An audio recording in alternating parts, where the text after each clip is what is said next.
No, it's, yeah, it's 58. But I'm starting to stream. Okay. You are starting to stream? Yeah. Okay. I'll talk to you after the meeting about that comment, why I did. Okay.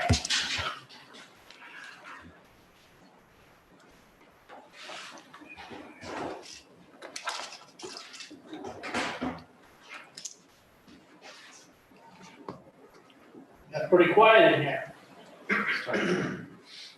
It's a time for reflective meditation. Yep. Reflective meditation. Yeah.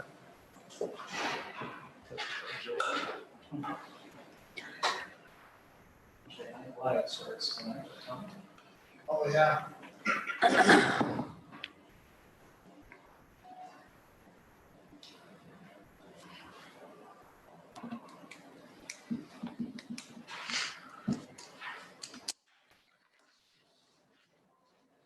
Should be a nice night. This time, yeah.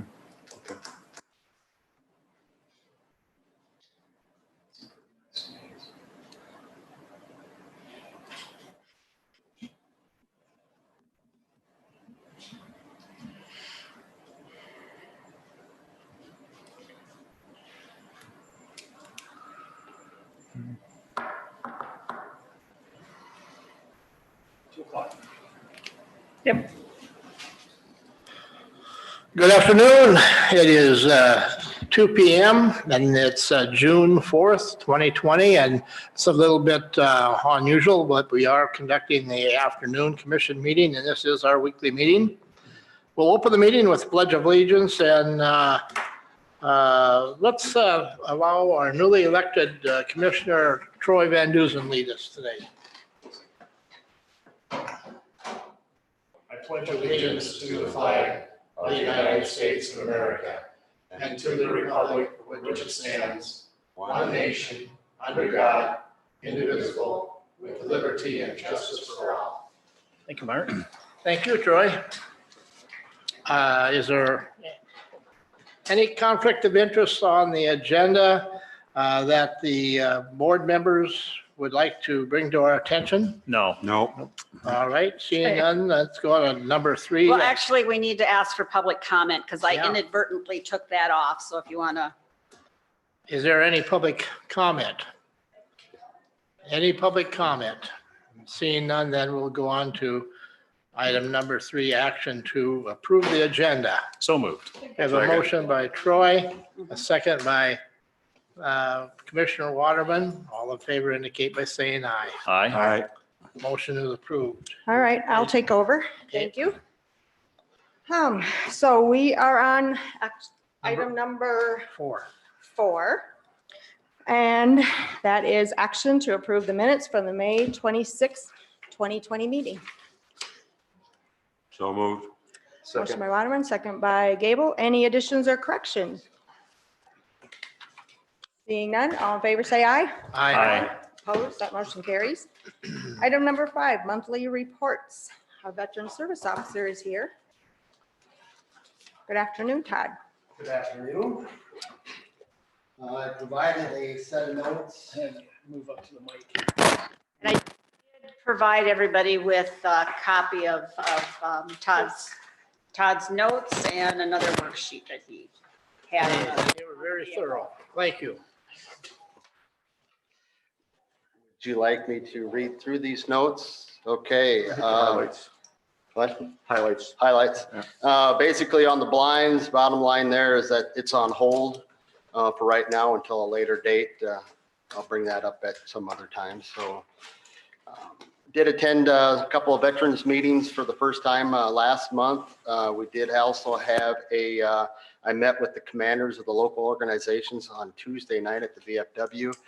Kind of introduced myself, talked about a few issues. They are making a plan to support the 4th of July parade that the city is holding. No trips for appointments yet. We just scheduled one this morning for June to go to Sioux Falls to check down there. CBOC is still not seeing patients. They do not know when they might be opening up. They are doing blood fast draws and they are working with veterans via telehealth and if that, so veterans. Check that. We gotta shorten the mic there. Okay. Oh, you switched. If it keeps doing it, we can switch to that other one. But one question on that, Todd. So are they, is that a national VA decision about VA clinics being open, or is that done? Nope, that's national. Sioux Falls has not seen anybody as of yet Okay. in the clinic area unless it's for, that's the guidance that I got I from them. guess the question is, what level do they make that decision at? Is it made for the whole country VA wide, or you might not know, but. I don't know that. All I know is when I talked to them, they said that Sioux Falls is not seeing anybody. They are not. Okay. She didn't know when that they would be opening up. So did contact the community transit here, used to be known as Watertown Transit.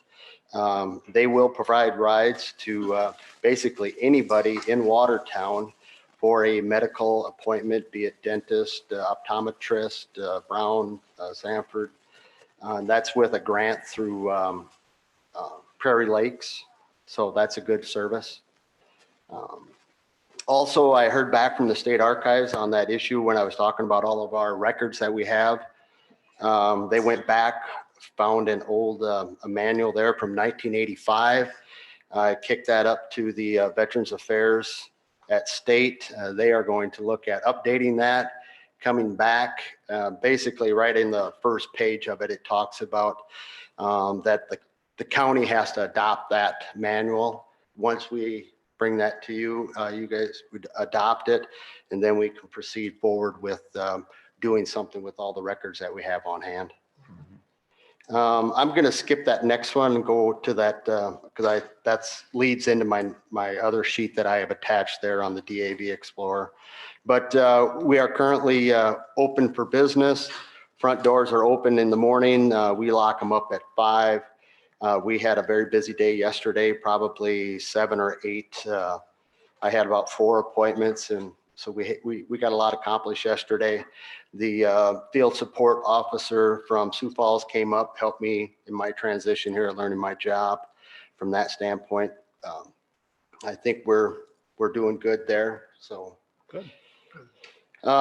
Future business, basically working on what our direction is forward on our DAV vehicle, continue to work the records issue. I did get that third one fixed, so we have a common network that we can share files between Peg and I, and I'm still working on the fan from that. Is there any questions on that portion? If not, basically, this next page here, it looks like a lot, but all I try to do is give you, the commissioners, basic facts that I knew on our process to go forward if we want to get a new DAV vehicle. I wanted to bring this up. It's about a year-long process to acquire one. You can see that our current vehicle has basically 160,000 on it. It's our vehicle, we donated that. We have to go to the VA Volunteer Services, get a certificate from them. Then we're able to title that vehicle, and as you guys see fit to do something with that, sell it, use the money to buy a new one, keep it. That's really on your call there. As you go down through there, a couple of key things that I did bring this up to the commanders of the local organizations, that right now our list of volunteer drivers is very limited. We currently have 3 that are eligible right now to drive. We have 3 that have driven in the past, but need either a new physical, new proof of insurance, or something of that nature. So the volunteer services out of the VA in Sioux Falls reach out to them and have scheduled 2 of those 3 to get physicals tomorrow. So that would maybe bump us up to 5. But as we go forward, that's what I hit them hard from the commanders of the organizations to say, you know, if we provide this service, we need volunteer drivers. And that's the catch. Would a new vehicle help? You know, It would be nicer to drive, but I think that, that we have, I mean, I went out and checked this one over. The oil was recently changed. It's got good tires and stuff like We that. used to have two of them, not, up until not very long ago. But when the clinic opened here in town, the use was just dropped way off because everybody was using the clinic, which is good, perfect, And so we did get rid of one. Yeah, yes, I know. And if you look at number N there, that's kind of a historical from from the Mhm. figures I could get. So you average that out, it's about 4 per month. Mhm. When you take that 5.5 years, times 257 there. So, yes, no, I mean, we're starting the discussion early. The telehealth is also something that since Yeah. COVID was a big thing that pushed. I think they said the number was from this time last year to where we are this year with COVID, it's increased like 300-fold on that side. And I just talked to a gentleman, a veteran the other day. He thought that was a pretty slick thing that he was able to do that. The only thing is the HIPAA aspect and if they can be in a secure area, depending on what they're talking about.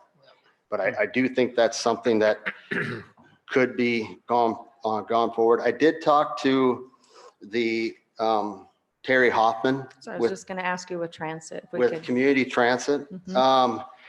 Some of the outlying counties, because they're more rural than Codington, there's a grant. I believe Day and Clark are two neighboring counties. And I think Grant, there's probably a couple other ones if I remember right. But since they're a rural population, there's a grant that allows them to be picked up and taken to the Sioux Falls. For us, it's roughly about 7 cents a mile. He figures 100 miles, so it's $70 one way. One thing with that though, they're trained to do that. They're trained to handle people, and from that standpoint, they are insured from that standpoint. And they do have the accessible Yes. vehicles. Go ahead, sir. No, I was just gonna say, so you're kind of planning to look at all these different options in a bit more detail. Is that kind of what you're getting to? Okay. Yes, I am trying to get, I'm just laying this out just to kind of get this in the back for people to take a look at and say, oh, what about this? Or just kind of putting out some facts. The bottom two there, I did kind of get a rough estimate, and this is talking with Gene Murphy out of the DAV and the post in Sioux Falls. They bought a vehicle last year. It was this Ford Transit Connect. Seems to be a pretty nice vehicle. I did go out and look at it. Providing that we were able to get a national DAV grant, which he kind of assumed that it was normally a given. The cost share would be roughly $13,084. I did put in my budget request for 2021 the 14,200. There are some different ways that he said that some of the local organizations are willing and have put forward that. So again, this is just kind of some facts and figures just for you to look at. One other option, say, Watertown Transit or community transit is one option. And, maybe if we have a free county vehicle, like one of the equalization vehicles, and we'd have to talk about that. I haven't talked to them about that in fairness, but if that's available, if we're not talking that many trips a month. And exactly, I didn't know if you could use a county, if the qualifications to be somebody to drive a county vehicle that was not there. Yeah, that could be it. I don't know. So, Yes, yeah. so we have, and the other thing is basically, the process, according to Gene Murphy, started last September. So we got a few months to kind of brainstorm this, I guess. Yeah. Okay. That is all I have, pending any questions. Good report. Very good. Thank you. Yeah. And I appreciate that you're working with Terry over at the transit to utilize some of those assets as well. Absolutely. Thank you. Thank you. All right. Item number 6, action to canvass and approve the canvass of the 2020 primary election results. So what I have laid on your desk are the results that I entered into the South Dakota Secretary of State's website on election night. what I have here is the report that actually ran off of the DS850 ballot scanner. So I'm going to read the totals of each race, and then you just need to verify that I'm just reading the totals, the grand totals. We're not going through it by precinct. You just need to verify that the number I'm reading is the number that I entered into the database. So there were, and this might not appear on your reports, but this is just a little bit extra.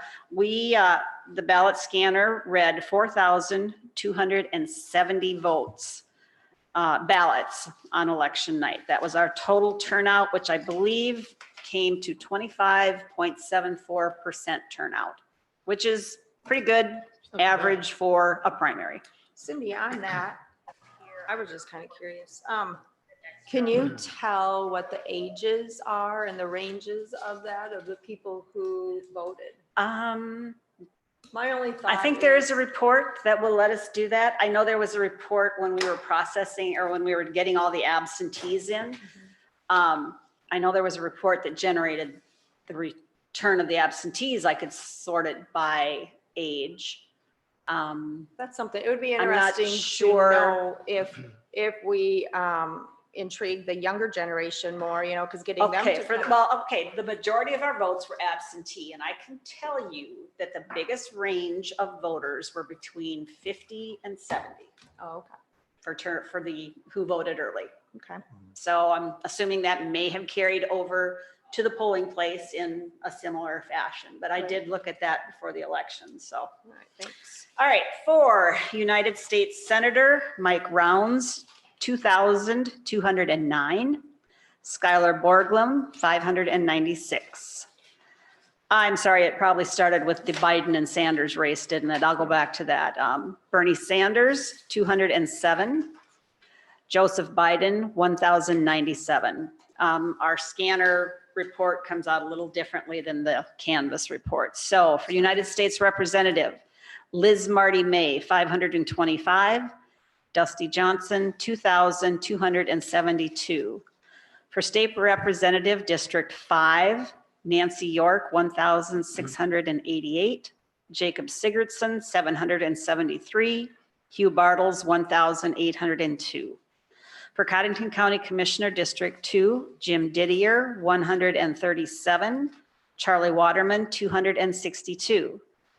For Codington County Commissioner, District 4, Toby Wishard, 345. Troy Van Duzen, 430. All right. Were there any changes from what I read to? Okay. Move to approve. Have a motion, do I have a second? Second? Second by Gable. Probably no discussion on this, all in favor, say aye. Aye. Cindy, I do have a question. Okay. Is it possible to break down those precincts, like those in-town precincts, like A1? No, because we A3? combine them into one precinct. They're just all one. Okay. Yep, they're All just right. all one, yeah. I mean, there's a poll book that you can look at to Mhm. see who voted, if you want to inspect that. No, that's okay. I just noticed that a lot of these are combined, so I was wondering. Yes, yep, Okay. and that, when we do that, they're considered one precinct for Okay. this election, yeah. Okay, thank Okay. you. One question, Madam Chair. How many did you say were absentee altogether? 2,666. Okay. All right, so we had the ayes, all opposed, hearing none, that motion carries. Item number 7, discussion action regarding speed limits on county roads in eastern Codington County. That would be Rick, our highway soup. Good afternoon, Rick. Good afternoon. Rick. We took the load limits off this morning.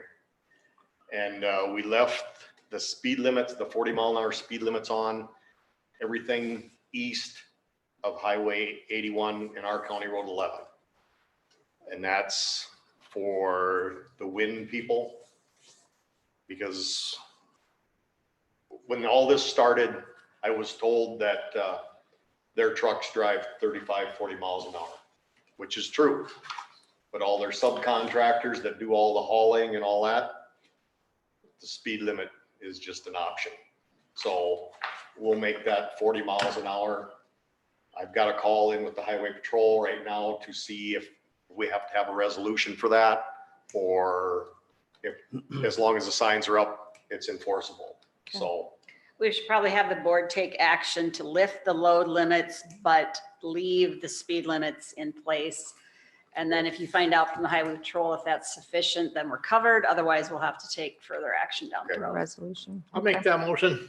I'll second it. Got a motion and a second. Any other discussion or questions for Rick? So so the motion is to lift the load limits and to, on the east side of 81, go to 40 miles an hour. Well, lift the road limits countywide. yeah, we took them off this Okay. morning. But As leave long as the leave signs, the speed limits in place from On the- Highway 81 east. yes, Okay. Okay. Actually, it's County Road 11. County Yes. Road 11. Yes, old And then 81. south of town, it's Highway 81.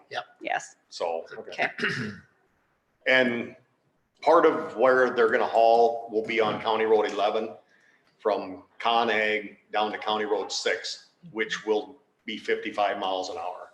There's 2 miles in there by Myron's house that'll still be 55, so. The traffic count is out already today. They got the tube run across the road counting trucks. But it's picked up. Oh, yeah, they were anticipating it coming off this morning, and, Yeah. because I had a call at 6 o'clock this morning, Yeah. wondering if they were coming off, and they were told that the signs physically have to be down before they could go past the 7 Probably had ton 100 axle. trucks before noon. Yeah, they're waiting at Con Ag for their gate to They've open. been waiting and asking when those load limits were Yep. coming on. Yep. And the county gravels are still soft. That's what I've been doing the last couple days, running motor grader, Including this morning. including this morning. I was in Henry a little after 6, so, just use caution, you know, because they're soft spots. We're working on them, but it's not a quick fix, so. Yeah. I guess that's all I have. I Did we I vote? did Did we have vote one on this motion? Okay. um, All right. I didn't know if I individual missed it or not. from northeast of town or whatever, where on the county, I don't know, in fact, I don't even know what county, it was a county hardtop. Anyway, you know, she pushed up in the middle, you know, Okay. and said that somebody took a blade out and tried to blade it off or blade it down and but I didn't know anything about it and then the guy that I was talking to didn't really know where it was either. So I don't know, maybe it was on a gravel road. I don't know where it was. Well, I know we have one soft spot right up by the bus barn Mhm. that we haven't had time to fix yet. We've patched it and it's blown out and we need to go up and dig some out and do a little more work there, but. That's a big one. I'm Yep. really worried about that one. I know the homeowner that lives right there and I'm worried. He's seen a car hit that one day and it knocked the bumper off the car. Well, the only good part is they're coming from the north going south, so they shouldn't be going all that fast by the time they get to that pole. Right, right. So, But the Yeah. other thing that I'm worried about is a motorcycle or something Yep. hitting that. And I know it's marked, but wow, Yeah. Now that needs that to you be a said that, priority. I do remember him saying something about the bus barn. So that yep, must be and the I'll one. try and get some more stuff up there to market, so, yep. Appreciate that. All right. Anything else? No.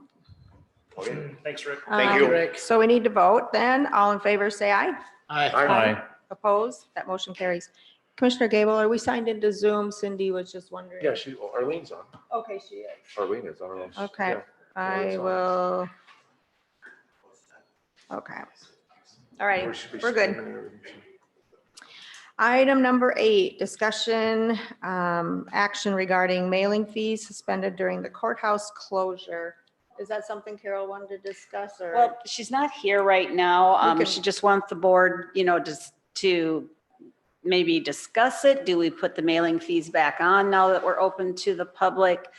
I think we have it down for action next Tuesday, but if you want to, Just to kinda- if you want to maybe get a hold of her, see what her thoughts are, she is not here at the moment. Because I believe those fees are $1 per registration and $5 for a license. Is that correct? I, It's something like that, yeah, it's not. Otherwise, if she Okay. comes back. Okay, here's her request. Okay. Do you want to continue to waive until the 1st of July, or do you want to start charging fees now that we are back open? It's not something that was intended to be a permanent thing. So that's her question. Right. It was in the effort because individuals couldn't come in. Right. So it seemed a little unjust to charge them a fee on top of that. They can't come in and do their business, and then we're charging them to mail those registrations back out. So it Oh. is. Yeah, do you want to start, waive them until the 1st of July or start charging now? I would make a motion that we start charging now. Okay. We're back open. Second. All right, we have a motion and a second. Any other discussion? Madam Chair, so our previous motion to waive the fees, Was Is that- during the closure of the Right, I understand. courthouse and to Does be it have a- did did it have an expiration date on it for 1 July? till this board took Yeah. action, Okay, until this board took further action, Okay. was the way it was worded when we looked it up. Yep. well, I guess I'm a little tossed up on this one, but yeah, I guess, I think three of us that weren't up, the ones that weren't up for reelection, we kind of monitored the flow of traffic the day we opened up on election day. And it was pretty smooth, actually. And there were people coming in at a pretty good steady She pace. did say that day that it was the second highest day that they had ever had for doing title transfers. Yeah, well, I that's can, understandable. yeah, I can tell you, I the had total 11. number of people that came through was 425 individuals on Tuesday. I Yesterday had the was, 11 to 2 shift, and there was about 200 people came in just for license. Yeah. License stamps. it, But it worked fine. I mean, I don't, There was nobody standing outside no. waiting in line. And what I will say, and I just commend the people that were here, they were very understanding. Very courteous, And yeah. all I said is that we're controlling the number of people in each of the offices, and they said, good. And that was it. No Yeah, so- problem at all. And we'd really like to thank those people for their patience during this whole time. It's been trying for a lot of people. So. I would say too, from the 8 to 11, but the main traffic was the treasurer's office. And then on Wednesday, the number was 285, and today so far it's been 50. But I don't know, I guess some individuals still are not, maybe back to work. And then there's some individuals who still don't feel comfortable coming into the courthouse. I guess I wouldn't have a problem with delaying it till July 1st and just give them a couple more I guess weeks. I don't, yeah. I guess You'll I have don't, to vote on the motion that's on the floor or offer a substitute motion. And Troy stepped out for a moment, so you'll probably. Well, I think if we say that we will start as of now, charging the postage again, people will maybe realize that it is open, and then they'll say, well, I'll come in then. Maybe they'll understand that it's time for them to get back to whatever normal is, or as close as we get to normal. you know, I guess I think I'm okay with that. The only question I have about it is we want to encourage people to still distance if they can, if they can take care of business outside the courthouse, if they're willing to do that. So I don't think it's going to make much difference whether we do it now or wait till the beginning of July. I don't want to wait too long because, that is a cost to the county. But I guess I don't have a super strong feeling either way. I mean, I guess I would slightly prefer to wait a little bit, but just to encourage people to not have to come to the courthouse if they don't want to. I mean, if they don't absolutely need to, but it's not, Yeah, I don't think it's going to make a lot of difference either way, because people were very understanding and courteous when they did come. So, right. I guess I would just rather wait till July 1st, just for the simple fact to give a few weeks. And for those who still don't feel comfortable coming out, that they won't get charged for that. But that's just my 2 cents worth. So are we ready to vote? Yep. So the motion is to start charging that fee as soon as we vote. All in favor, say aye. Aye. Opposed? No. That motion carries. Item number 9, discussion action regarding a chip seal project at Memorial Park. Steve, Madam Chair, Steve called me this morning and he is out spraying or something this afternoon. Maybe he informed you already. I don't know if he hadn't. But we have an open contract out There is a contract for the chip sealing. It is the only company around that does that. A lot of them seal it, but they're the only ones that do chip sealing. And being that wasn't a dated contract, it does not have a termination date, so that would still be in effect. Right. to- And on that price. yep, to add to that, the individual, it was a signed contract and it was first the request of the facilities manager at that time to hold off till a certain time, and then weather became an issue. And so that's why they were not able to get it done last year, but they did have a signed contract. And he was in favor of going forward with that. Yep. All right.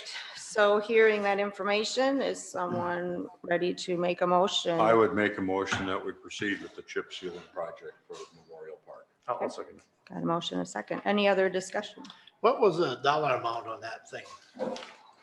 I remember it's not real cheap. 15,204 with an optional price, additional price of 1,090 for the sweeping off of chips off the surface.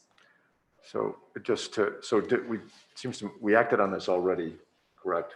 We yeah. did, And we did the sweeping. last year. Okay, Due to weather conditions, we weren't able to accomplish this last year. okay, so we just need, So so, it was forwarded for this year. and we wanted the sweeps. I think we wanted the sweeping too, didn't we? As I recall, Yeah, I think we did. We did yeah. I take don't that out. remember I think that last was year. a It all recommendation that they do that as well. Someone's got to sweep it up. Was that in the Memorial Park budget last year? Yes. Yes. Did it carry over then to this year, Cindy? I don't know, you'd have to ask Steve that. I do believe this was a budgeted item carried over. Okay, this year. yeah. Probably it was because it was supposed to take Last effect in the spring. It was supposed to be done in the spring. So when we knew it wasn't going to work because of the weather conditions, Milo probably There'll did be some include cost it in the savings. 2020 budget, I'm guessing. And I believe Steve indicated there are sufficient budget funds to complete the project. Do I Good, have thank to you. amend that motion in any way to carry it forward? With the sweeping, do we need to add that sweeping into that motion or? But you're accepting the proposal Okay. and there's two prices listed there. So we're going to accept the proposal and Steve will make the decision on what needs to be done. Okay? Just for the press, what section is that? That's the. when you- Campground. When you drive into Memorial Park, West side of the boat landing road. it's the west side. Mhm.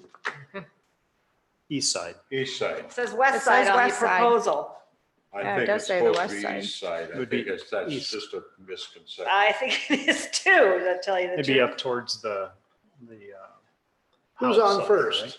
there, Is it Well- east or west? We don't Who's have on third? Steve here, but Well, I was just out there just yesterday or the day before. But and we I- don't have any roads on the west side. Well, there is. Yeah, there's a road. There's a road, yeah. Yeah. But we have more of a trail. Yeah. It's Well- got to be the campground side because the middle of September, the that's why demand they were holding off. Yeah. diminishes drastically or dramatically. So it's from when you drive into the camp, into Memorial Park to the east. to the Yeah, I campground think area. that, All right. yeah, I think they were I just think it can go to press. Good question. directionally confused. Good question, and everybody overlooked it. Yeah. Yeah. All right. No other further discussion. If we're ready to vote, all in favor, say aye. Aye. Opposed, that motion carries. Item number 10, discussion action regarding waiver requirements for the rental of county facilities. So all of you received this information. Was sent out by our liability insurance. And it was also then sent to our state's attorney and she did some tweaking to it. And these were the end results. So I don't know if any of you have any issue with it.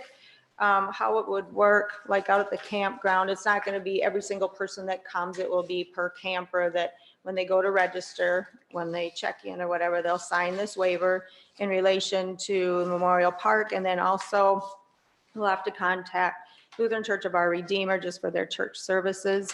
They won't have to do one every week, but just that they would sign this waiver as well in relation to COVID. We did agree to let them, and that agreement's already been approved, so this would be an additional agreement that we would ask for them to sign to hold those services. And then the other one will be in relation to any events that happen out at the extension complex. And it does not refer to them as rentals, it refers to them as users. So I'll it'll make a- cover both rental and free. Yeah. Yeah. Make a motion to approve these. All right, we have a motion by Gable. Do I have a second? I'll second it. Second by Johnson. Any further discussion? Just to clarify, this is a COVID specific thing. Yes. Yes, and not- it is specifically listed in the It's waiver. based on the recommendation of our insurer. SDML, yes. Yeah. And then it will be in, they will also need to sign our normal lease agreement out at the extension building as well. So it'll be, both of them will need to be signed. Any other discussion? Hearing none. All in favor, say aye. Opposed? So that motion carries. I will contact, I'll get the contact person from you, the Lutheran Church of Our Redeemer, and have that discussion with them to get that taken care of. Item number 11, opening of the Human Resource and Labor Negotiations Service proposals. That was erroneously put on That was today. my That's- error, Okay. yep. That's for next week, Move so- that It's to next on week. Yeah, so Tuesday. those who are thinking of proposing, do not fear it's the official opening is next week. We do have our first proposal in, but All right. but- Yeah. Very good. Item number 12, discussion regarding contracting with Interlakes Community Action for casework services. I guess I would just start this out. I think there was a little misunderstanding the last time. And the reason this kind of got moved on to the fast speed is when the welfare director was going to hire a part-time individual. Lee and I have been working on this project to try to co-locate some of our offices, and which would include Interlakes. And so this was something that I actually thought of contracting with Interlakes to do the casework part of what we do. It is not a replacement of our welfare director. It simply would, though, be, since we have an open position, and rather than filling that, we could contract with ICAP, which then they would cover the health insurance and all those sorts of things, and we would just contract by a monthly amount and a weekly, like 19 hours, and that can be flexible then, depending on the caseload. So we have Arlene and Cindy, and we can let them give a little bit of an explanation. There will be no action taken today, but just kind of let them explain how that would work in relation to what our thoughts are. So Arlene and Cindy, are you there? Can you hear us? Yeah. Yes. All right. Good afternoon. So I don't know who wants to start or what's up to you guys. This is Cindy, and hello. It doesn't seem like too long ago that I had the pleasure of meeting with you guys and going over the services I can provide under a little different circumstances than COVID. So it in some ways seems like a really long time ago. Talking about the casework. As you guys know, ICAP does case management services, and we also provide housing, we do emergency services. We have several different services we provide that county welfare is referring over to us currently and has for a long time, which is the way it should work. Then if we're not able to help someone, Codington County Welfare is the last resort. If there's no way that we can find a program other than county, we will refer that person back. So that's how it has been working. So the person, as I understand it, comes in to see Sarah, and she discusses with them their needs, and then she would refer them over to us. What Lee and Brenda had talked to us about was on the case management side, the casework side, that person would come first to us. And we would then work with them and see what services we could provide and the services of other of our partners in the community. And then they would, as they do right now, come to county welfare as a final resort. The person who could do that could be housed until, if it's feasible for us to co-locate, that would all work really well. But up until that time, the person that we would have that could assist with that piece of those services could be housed with county welfare until we're able to all be in one place. So that's just a little bit of a snapshot of how we kind of see it could work. Madam Chair, if I could Yes. comment. So I think the thing that kind of got my attention about this, and when we were talking about it a few weeks ago, I didn't quite, when Commissioner Hampton brought it up, I didn't quite understand it then. So she connected me with Cindy and Arlene so I could understand the idea. So basically outsourcing that service of helping the welfare director with somebody, not just, you know, an admin assistant type person, but with a case manager. So it seems to me that this is something at least to think about. And this is, so we're just trying to put a bug in everybody's ear that we'd be thinking about this, because we talked about the deflection program. I mean, the deflection program, maybe we decided not to continue that in its previous configuration, but there seemed to be an identified need for manpower, and particularly in the world of case management. So, you know, this solution would probably cost a little bit more than a part-time person in the welfare office, but on the other hand, we're not paying for the deflection program right now. So it seems to me that this might be something that we really need to think about, meeting both needs. Both, you know, we just have the need for another person in the welfare office if we want the welfare office to be open all the time. And then also we're talking about some more case management abilities that, you know, they were kind of there with the deflection program, but for whatever reason, the configuration didn't seem to be working with law enforcement. So, so this might be a good way to handle it, that I think we should think about. And it would be, you know, it definitely wouldn't hurt with helping agencies work together, warm handoffs, and you know, making sure, you know, fewer opportunities, fewer risks of people falling through the cracks. So that's why I think we should really think about this.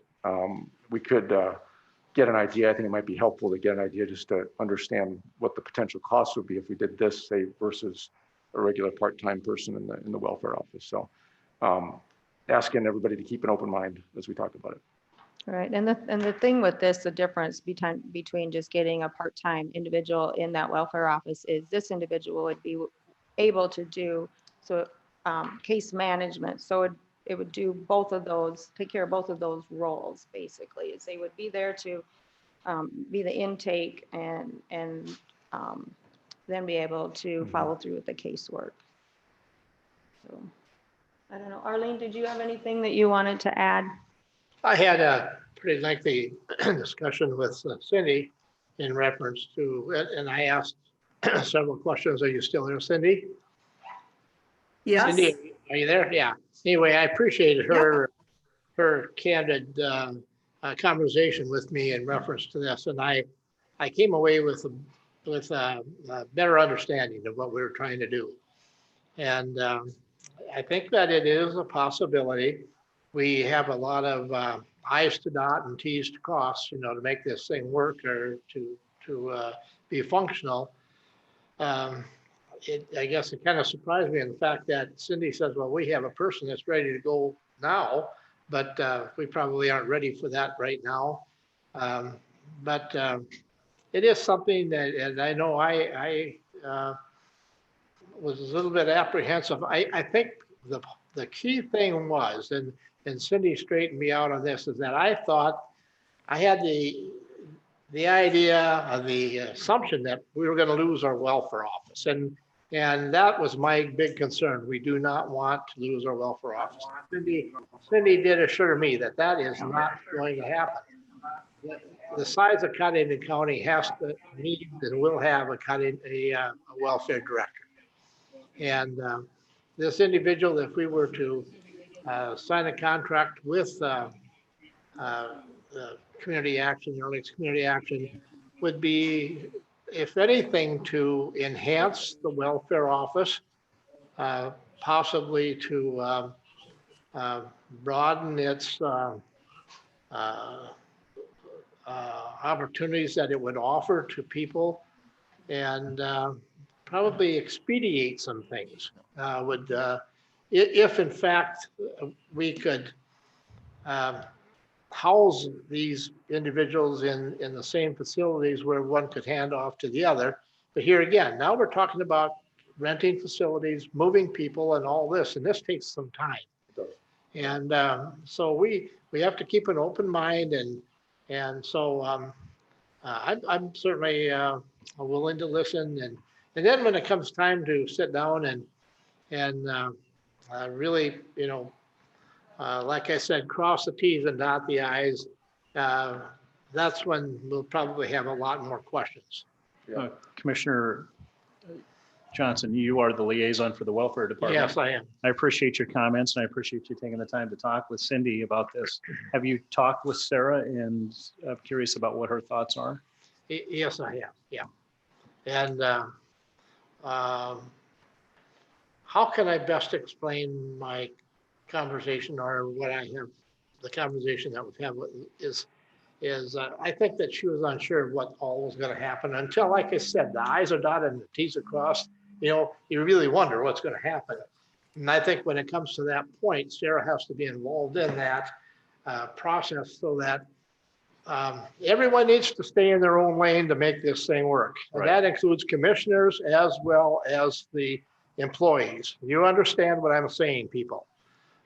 We can't have everybody, chiming in, trying to put their 2 cents worth in. If this thing is going to go, I think Cindy and I have had the discussion that we would make it go, and we would work together to see that it would be successful. Okay.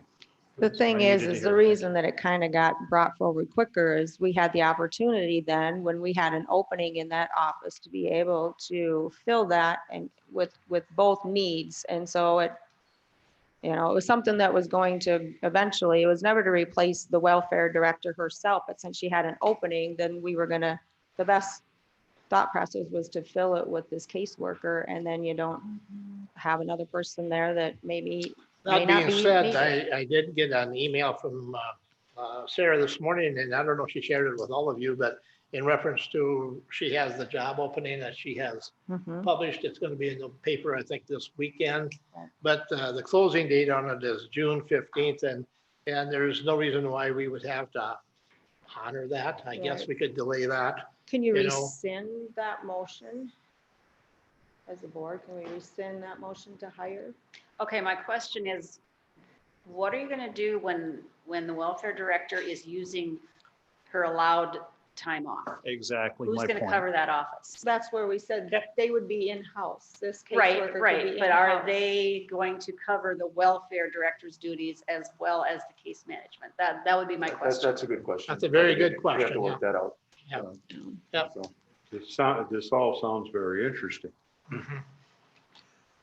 But when you're talking about time off, and there's been some talk about having a full-time person there, 40 hours a week, et cetera, I just I'm going to have more education on making this work. We won't have an assistant anymore. Everything will be turned over to ICAP, except we'll have one person in our welfare department that'll be taking care of the county, and ICAP will be taking care of everything else that comes first, and here you get the seconds and the leftovers. Well, Cindy, they wouldn't be taking over everything else. They would take the. We're gonna take, first we'll take the full cup, and then here's what's left. no, Charlie, because what's left is anything that any Well, other that's what you've been program. saying. No, I that's Yes, it not what is. no, it's not what I've been saying. What I've been saying is they typically, Sarah will direct these people to ICAP anyways, because county welfare is a last resort. So you can look at it that way, but either way, it's going to happen that way, whether she does the intake or whether ICAP does the intake. They are the ones who try to find other programs first County welfare is the last resort. So if there is no other programs that will fit these people's needs, then yes, they'll be turned over to the welfare, but that's the way it works right We first go now. to ICAP and then we come back and then ICAP decide what's going back to the welfare department. That's only on the If there programs. isn't anything that they can find to fit, then it gets turned over to the welfare. Well, that's the there are way it works certain- now. There are certain things that ICAP wouldn't have anything to do with, like, burials. I'll just use that as an Yeah, example. Right. I mean, that's strictly a welfare situation that we would take care of, and there's others, so The that would, medical, all the medical sorts of things too. so those would be specifically welfare situations that the welfare director would have to, they would never get passed on or over to ICAP. And not that it's part of it, but what about our veterans over there across the street? Can I, That ain't gonna work. That's not working that great over there with our veterans and their disabilities. Well, the Commissioner perfect Gable. scenario would be is if we had another building like the nurses are in, where we could move these people into a building and they could share a facility and that would really help the Veterans Service Officer as well as the welfare office. But until that happens, I've got some feelers out, Charlie, as far as some possible rentals but we just have to. We're all working on that. That is the end goal. And that's what we talk about when we say co-locate. There's going to be several offices in this but yeah, facility, but Commissioner Gable, if you. No, it's just I think you guys kind of answered it. So yeah, that's kind of the end goal. So this would kind of provide a phase in between. Mhm. But we do have to work out some of the details, like who exactly does what, like Cindy brought up, say when Sarah's gone, would the case manager services take care of that? All those kind of details. And in fairness to our welfare director, we need to bring her into this And the only discussion. thing that I could see that would need immediate attention would be a burial, something like that. Medical, I can that's do a that. long drawn out process. And Myron is done. I I mean, can do that. I've done a few of Don't them. Yeah. speak too loudly, you might be. when Sarah is gone though, you have done Yeah, some. yeah, So, yeah. I mean, that's happened even In when fact, she had a part-time. I still have it on my iPhone, burial instructions for Myron Johnson. All right. So, I mean, yeah, We this is, hope that's a long time off. I hope it's a while. Yeah. this is just a discussion, and I think there was some misconceptions back a few weeks of what really the whole purpose of this is, and so I just wanted to bring those folks in for clarifications and for any questions that you may have or concerns that you may have, that they can best answer it, because this is what they do, so. Anyway, it was just a discussion topic for today that I just thought we needed to get some clarification on, so. Appreciate Well, I think what we need to do is we need to keep it on the agenda then. Let's, Keep Let's working not- forward. we got to stir it up. Let's not just drop the ball. Yeah, Let's, no, because we if it need, works, fine. If it don't work, well, let's Won't put you it have to to have rest. some kind of operating contract between Yeah, you would. ICAP Yeah. and You would. and And they Codington County? do, So, yeah. that's a preparation of that document would be required first. Mhm. What is- Cindy and Brenda, Arlene. I'm sorry, what is your position with ICAP? You represent the county Yes. on ICAP Yep, board? I'm on the ICAP board. All right. Yes, and I'm actually secretary treasurer right at the present moment, so. But anyways, I don't know, Cindy and Arlene, as far as contracts, you guys have that. I know with Grant County, you have those sorts of details available or whatever that we could look at just for examples, correct? Yep, this is Arlene. We can write up a draft and iron out details between us. Yes. Full name and position. Arlene, Arlene, do you have my contact information? This is Myron. no, just have her. I don't know if I do, but I can get it. Brenda Well, can get it. Have her to you. Cindy does. What I'd like you to do when it comes time to write that Yeah. possible contract up, let me know and I'll Okay. certainly put my 2 cents worth in and share with Oh, you. yes, You write that. yes. Yeah, And we would want to sit down together and do that so we are all on the same page. That's what I'd like. Thank you very much. Yes. Arlene, do you mind mentioning your name and position, please, just for the record? Yep, Arlene Wehrheim. I'm the Deputy Director at Interlakes Community Action. All right, thanks, Arlene. No problem. Thank you, Arlene. You're welcome. If anyone else has any questions, I guess I don't know what we do going forward with the I think- process that we're in. I think initially they're going to liaise with Myron with the draft contract, and then maybe have some more discussions with, obviously with Sarah, and then, That's going to stir up questions. yeah, so I'm sure we're gonna have a lot of little Great questions, so. Yeah, so everybody knows just Yeah, what, and as, where they're at. and I know we haven't met for a while, but the Behavioral Health and Justice Working Group, AKA the Stepping Up that Sarah, it was Sarah's initiative that got the county going on that. That's the mental health in the justice system issue.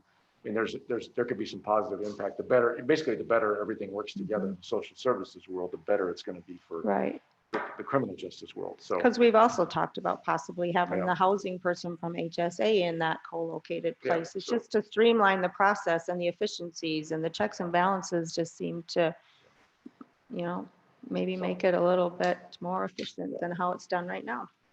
so All right. Well, thanks, ladies, for joining us this afternoon. Appreciate your time. Thank you.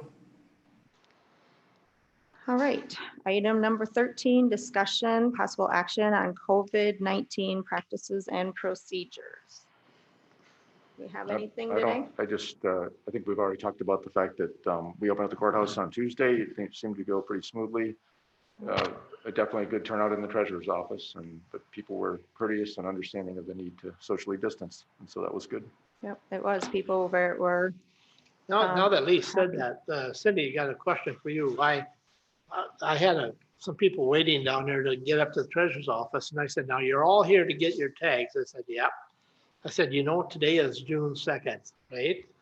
I said, yeah. I said, aren't you supposed to have your tags on June 1? And they said, oh, no. We called the courthouse and they said, we're fine. And one said that they tried to get theirs in one of the vending machines and it wasn't working. The Hy-Vee machine that was supposed to be taken care of, I think Tuesday. Okay. Yes, it was we were made aware that it was not Mhm. working and the state was going to. So you know about it. Yes. Good, I- thank you. also, they gave an extension on them. I'm not sure if they How gave, far out that I don't. I think it was 30 days, I believe. Was I it don't per remember. month or was But it which- just? yeah. I'm Yeah, sorry, I don't want to be misquoted, but I I don't don't either. remember. I know they gave I an can look it extension up. on your driver's license. I thought they did on the tags also. They did right? initially, but I don't know if it went all the way to June 1st. That's what I'm wondering. I But didn't they know could have about been that. renewing for July. Yeah. We'll give them the benefit of the doubt.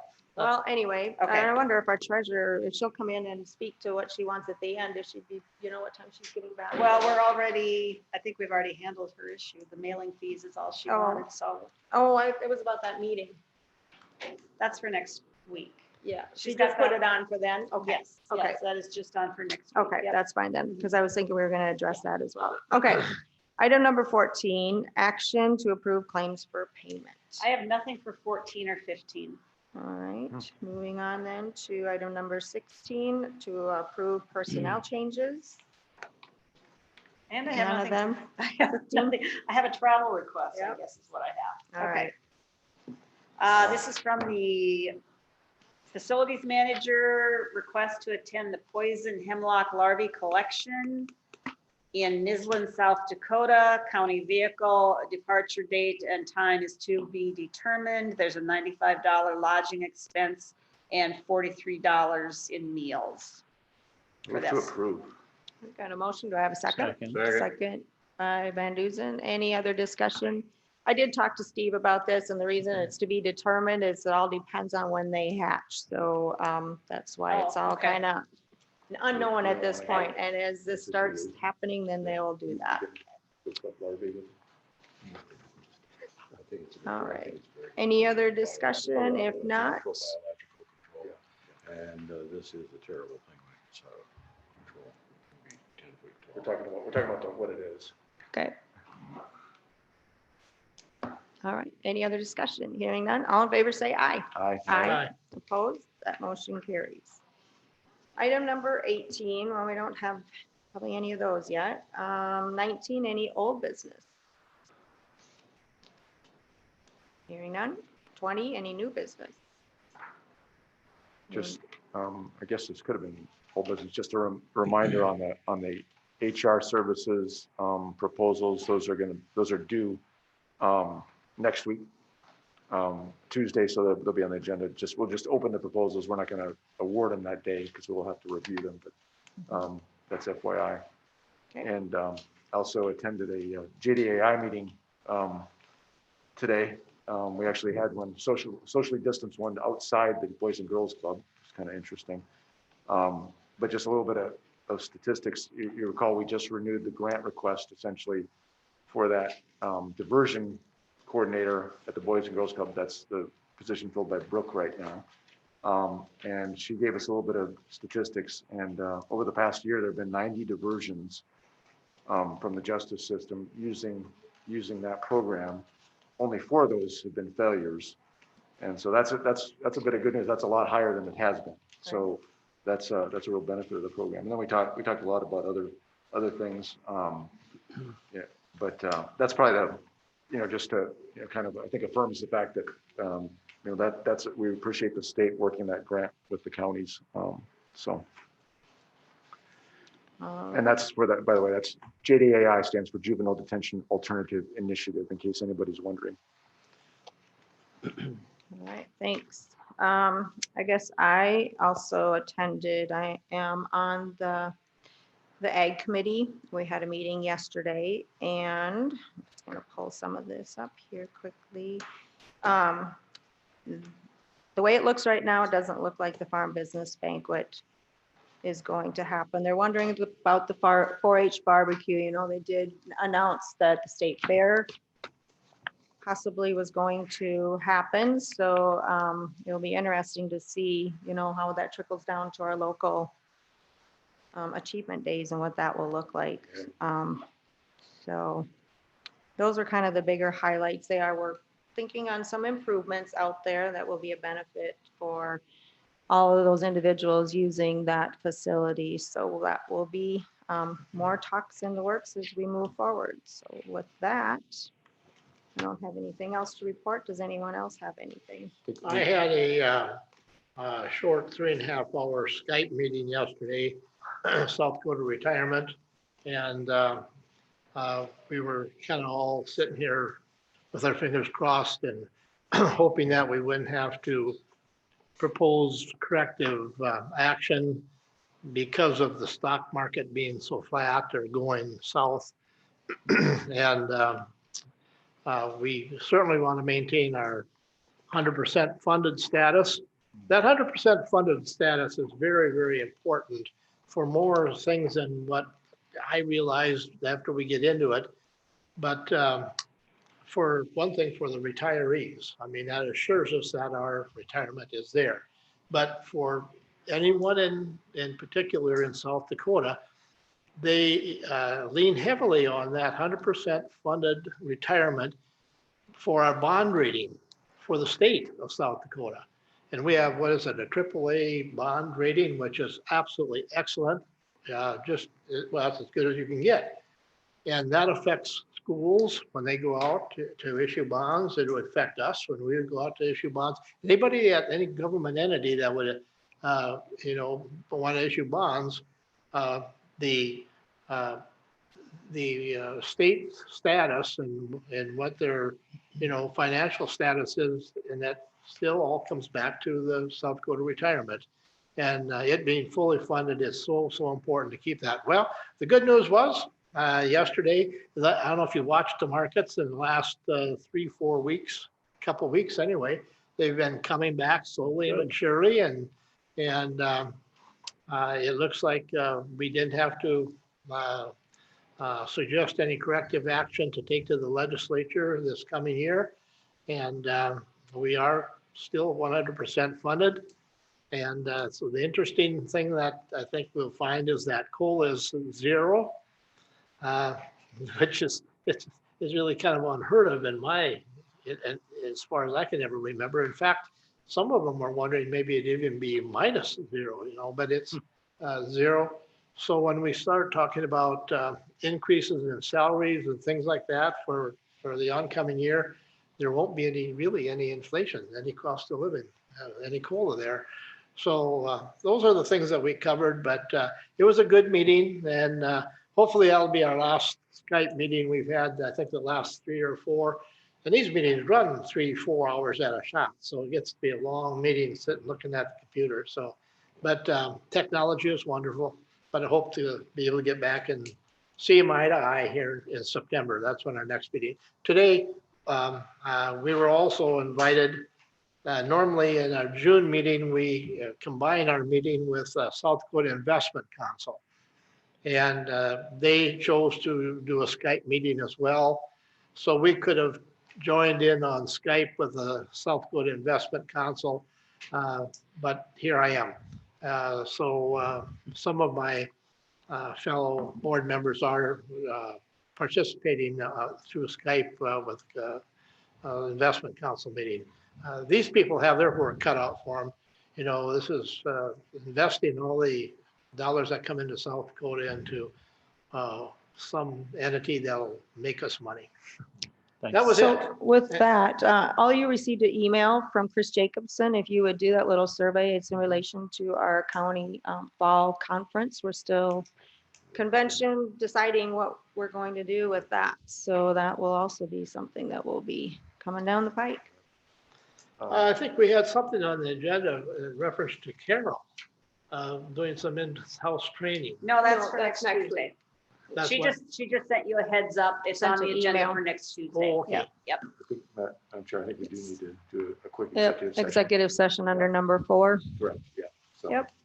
So if someone would make a motion. I'll make a motion, we go into executive session. For All the right. benefit of the press, number 4 is discussing information regarding safety or disaster.